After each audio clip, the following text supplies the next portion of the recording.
if you've met one transgender person, you've met one transgender person.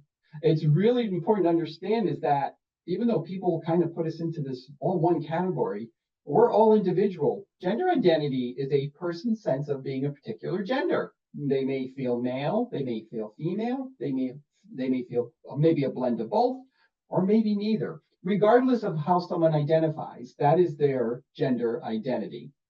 Now, transgender is when your gender identity does not correspond with your gender signed at birth. So although they said I was male, I always identified as female. So that's what we call that, transgender.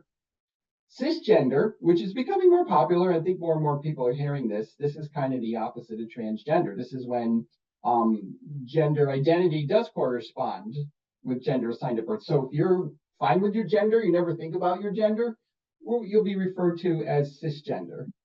Transsexual, this is kind of an older term. It meant like someone who's had medical interventions done, such as hormones or surgery and things like that. But honestly, that is an old word, and I would probably stay away from it. Another word to stay away from is transvestite. That's the definition of that one. Just do not use transvestite. That's an older term. It's derogatory and it's pretty hurtful to use. Another important term is clocking. So if I say I've been clocked or, people are clocking us, it means that someone recognized that we're transgender.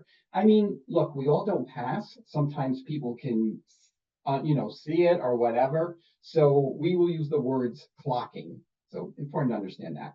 And the word dead name basically was our name given at birth, like I've legally since changed my name. So if you hear me say the words dead name, it just means I'm referring back to my name given at birth. I think we've been hearing a lot about pronouns. This has become a hot topic, and I will say a few things about pronouns. Pronouns are super, super important. You want to be an ally, you want to support the community, using proper pronouns are super important. A pronoun basically, accurately and inclusively reflect a person's gender identity or expression. I can't stress enough, if someone tells you, my pronouns are she, her, they, them, whatever it is, it's super important you respect that, and if you're unsure, you ask.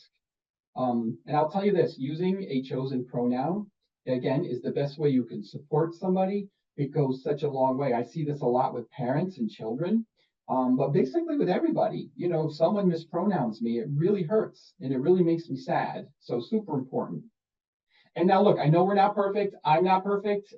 If you were to make a mistake, you can either say sorry, oh, I'm sorry, or thank you, I'll do better next time.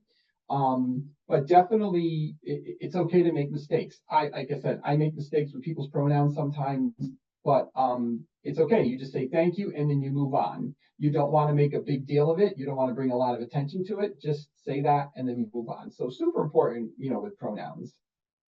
And then, this seems to be, people get caught up a lot on the they, them, their pronouns. Usually folks who are non-binary, gender fluid, gender non-conforming, gender queer.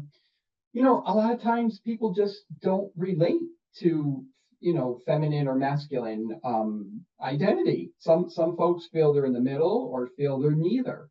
And so really there are neo-pronouns like they, their, there's a bunch of other pronouns, but I'm just going with the more popular ones, I guess you could say. But the they, their, and them are really, really important. Everyone kind of thinks of them as plural, not singular, but honestly, it takes a little practice, but practice, you'll get it down. And if you're really uncomfortable doing that, then just use their name. You can always just refer to their name instead of saying they, them. And actually, you use they, them, and their as singular a lot of times, and you're probably not even aware of it. So I love this example here. I have this parachute guy, right? Say you're on the ground, or this parachute person, say you're on the ground and you see this person parachuting down, and all of a sudden his parachute gets tangled and he's, and they're in trouble and they start falling. Chances are you're going to look up and say, oh my gosh, that person's in trouble. They need help. Can someone go help them? Where are they? It's nobody thinks of that, and it's just simple to use the they, their, them pronouns as singular.